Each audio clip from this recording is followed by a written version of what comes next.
I remember I've done one of my earliest, me and myself and I, related to Hugo, my first mentor in my life, and how he stayed in Australia for 10 years and has been deported back to China because he was a legal immigrant.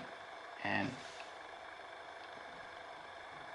I didn't know about this until probably half a year staying in Melbourne. And this guy, I just made an amazing 1 hour call from him, and we just talk about how it's amazing how I see this guy. He used to live behind my house. He's one of my tenant, and we hire him for the building as well, for my dad's business. And he always taught me a lot of stuff about life.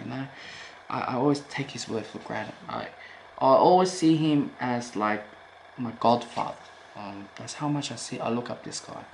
And I have one hour conversation with him, and you know, he's been staying in China for like probably a year and a half. He just got a house and just renovated, just moved in. And it's amazing just to see how people who once you talk with live behind your house, living in one of the most poorest condition ever. And when I mean poor, it's like he has alcohol, he's an alcohol addict, alcoholism, and as well as the way how he eats, it wasn't something that nobody wants to eat. He likes to eat bones and like to eat like packaged stuff. And yeah, he's always on strongest drink, the cheapest drink. We call it Ergoto. Ergoto is like one of the brutal alcohol I ever have done. You thought that Green Fairy absinthe that strong? Ergoto is like probably like $10 and it'll knock you out. And that stuff is brutal.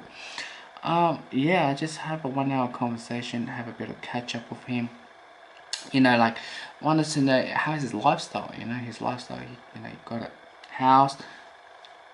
A pretty low wage job. He's making 3,500 RMB, and this is below the standard, pretty much average earning salary. And I asked him one question. I asked him, when you in Australia, you live behind my house, and you live like a really bad, um, you know, the way the living, and seeing him with a house now, and I said to him, "Aren't you happy, or do you still prefer Australia?" And it's very interesting what he told me. He's like, yes, in China it's happy as long as you have money. Like you can do whatever you want 24/7, and there's always uh, activities to do. And as well, he always order things or do things, buy things through online, so he never goes shopping. It's a new trend in China at the moment. They don't do retail, and my previous trip to go to China, all the shops are closed and everyone's just ordering online. And when I mean by ordering online, they're literally everything. It talks to like fruit, apples, meat. It's just like, yeah, just everything. Like I just give you a bit of sense what's it like. I don't know on top of my head, but it's a lot. It's crazy. And he said to me like he still preferred to live the shit lifestyle in Australia.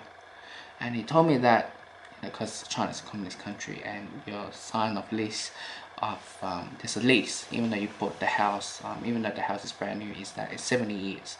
For those that doesn't know, majority of the houses in China is 70 years, regardless if it's new or old. There's always a time frame, and after that it's back to the government. So for example, if you have a house that's really old heritage, there's always have the lifespan leftovers. So for example, let's just say if I build a new house, that's 70 years. After that, it's back to the government, and the government does whatever it wants. For if I bought an old house, whatever the remaining of the year, That's my remaining of the year that I have to stay in the property, and that gives you a clear idea why a lot of things coming. I'm so sorry, my dad is calling me right now. Okay, I gotta turn this off. Okay, so I'm back. Just done a 15-minute call with my father, and let's get back to it. It's interesting how Hugo, my first mentor, mentioned about like he'd rather live like a dog in Australia. I've spoken many Chinese international students and migrants, and they all said the same thing. Alright, I don't like to live in Australia because it's too boring. There's nothing to do, and I have not much friends and family. I'd rather live back to China. But Hugo, in the other hand, prefers to live in Australia, and this is how he says. Alright, I mentioned before he earns 3,500 per month. That is below the average salary wage in China. Now, China cost of living is going up, everything is going up. He told me he cannot afford to buy meat. That's how expensive it gets. Now,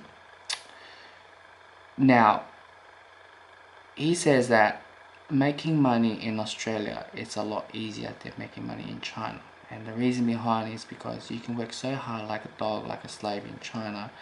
I'm not saying most of the time, but employers won't give money.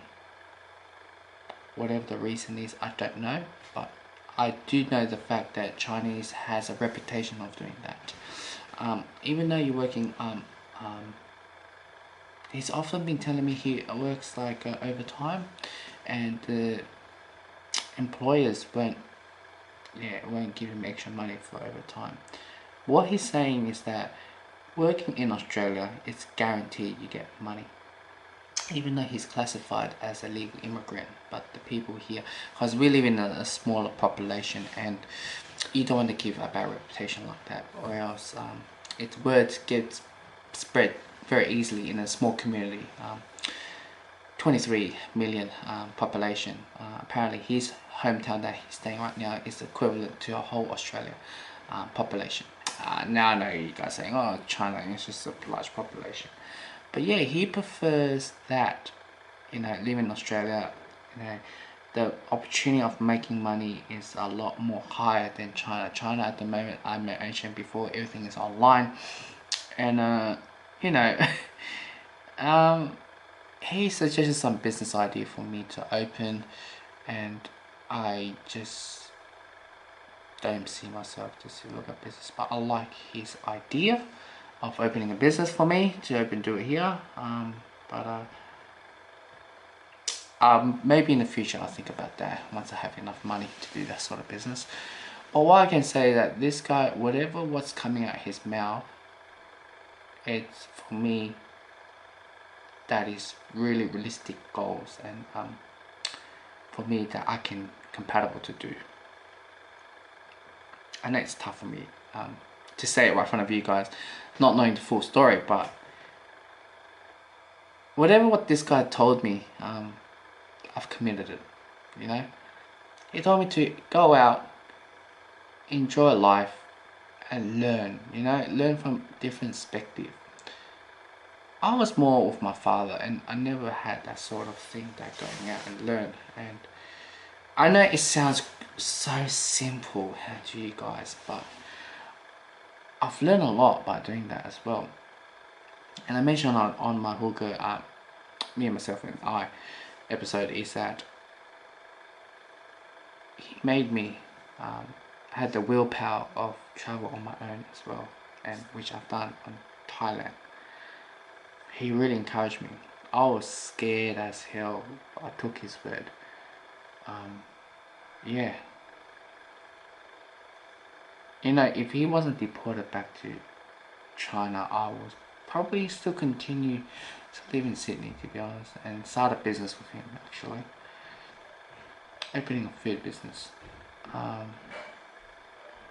Yeah, I'm just really glad that over a year I finally get to talk with him, because I finally have internet in this household rather than my aunt's. My aunt's there's no internet. Like, we'll have a bit of video chat call, and I love this phone because it allows me to do some video chat calls. Unlike my old phone, it does not allow me to. So it's great that I have this sort of options to talk to him and see how his lifestyle is, and it reflects so much of our, you know, our past, our history. It's so much, you know, how time flies, you know.